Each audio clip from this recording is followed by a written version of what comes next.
ये है MNS news network. आप देख रहे हैं एमएनएस न्यूज टीवी। मैं हूं आप साथ खुशी। तो आइए देखते हैं कुछ खास खबरें। आदिवासी विकास महामंडल की ओर से आदिवासी समाज का विकास करने के लिए कई योजनाएं इस महाराष्ट्र राज्य में चलाई जाती है, लेकिन आदिवासी विकास महामंडल की ओर से आदिवासी समाज के लोगों का क्या वास्तविकता में विकास हो रहा है, यह जानने के लिए हमारी टीम पहुंची थी आदिवासी विविध कार्यकारी सेवा सरकारी संस्था में, जिसमें महाराष्ट्र सरकार कार्यकारी सेवा सरकारी संस्थाओं को आदिवासी समुदाय के किसानों का धान समर्थन मूल्य में खरीदने के लिए काम देती है। लेकिन क्या यह संस्था इन आदिवासी समाज के किसानों को सच में उनके विकास के कार्यों का विकास कर रही है या फिर उन्हें गुमराह कर इन भोले भाले किसानों को लूटने का काम कर रही है? ऐसा ही एक मामला देखने को मिला है आदिवासी विकास विविध कार्यकारी सेवा सरकारी संस्था कनेरी रजिस्टर नंबर 1418 में, जिसमें अध्यक्ष उपाध्यक्ष केंद्र प्रमुख ग्रेडर और सचिव मिलकर किसानों को ठगने का काम कर रहे हैं। आइए देखते हैं क्या है पूरा मामला।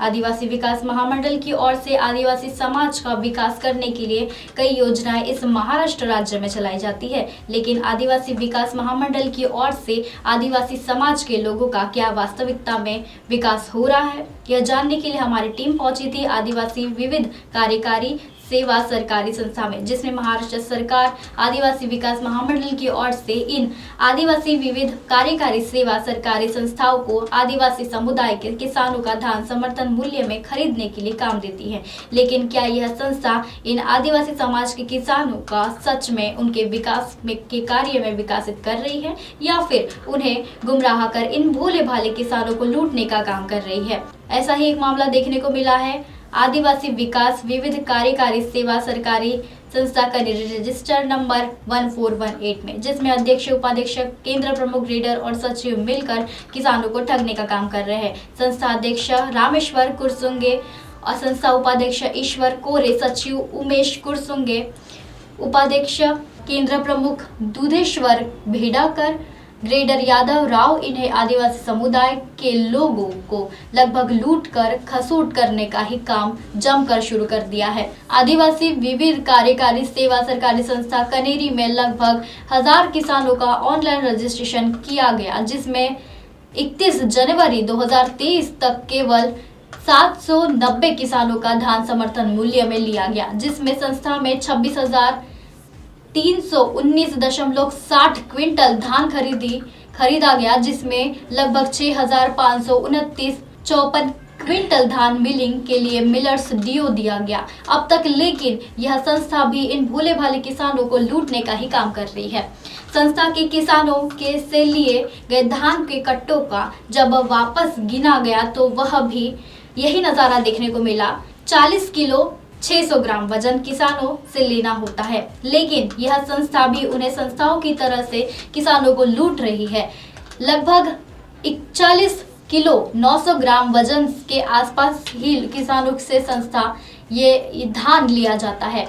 यहाँ तो आदिवासी विकास महामंडल में एक और मामला हमें देखने को मिला कि प्रति क्विंटल किसानों से 45 रुपए हमाली के तौर पर वसूले गए, जिसकी किसानों की रसीद भी नहीं दी गई। किसानों से लगभग 3 से 4 हजार रुपए वसूले गए।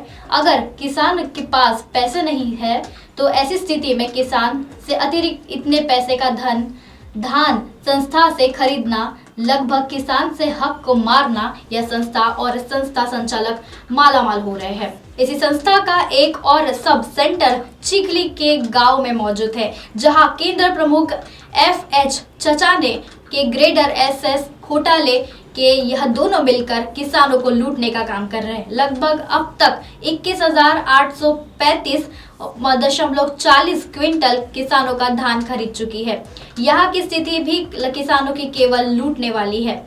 किसानों के साथ धोखाधड़ी चिखली सेंटर पर भी बड़े पैमाने पर देखने को मिली।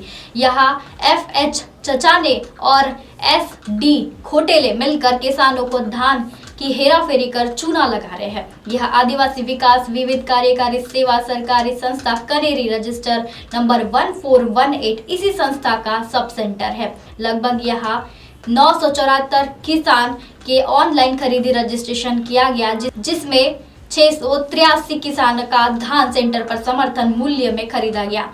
लेकिन यहाँ भी वही नजारा देखने को मिला। चचाने और खोटेले ने जब किसानों से लिया हुआ धान का काटा कर बताया तो लगभग 41 किलो 900 ग्राम ही हर धान के खट्टे का वजन देखने को मिला।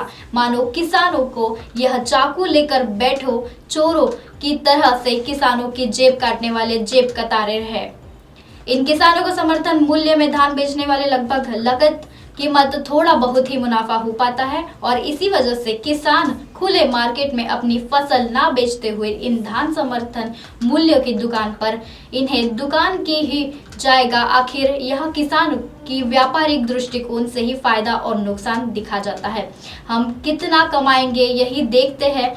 आखिर ऐसी संस्थाएं पर कड़ी कार्रवाई की आवश्यकता है, लेकिन क्षेत्रीय प्रतिनिधियों का भी इसमें हिस्सा होता है संस्थाओं में, इसलिए इन संस्थाओं पर अब तक कोई भी कड़ी कार्रवाई नहीं हो पा रही है।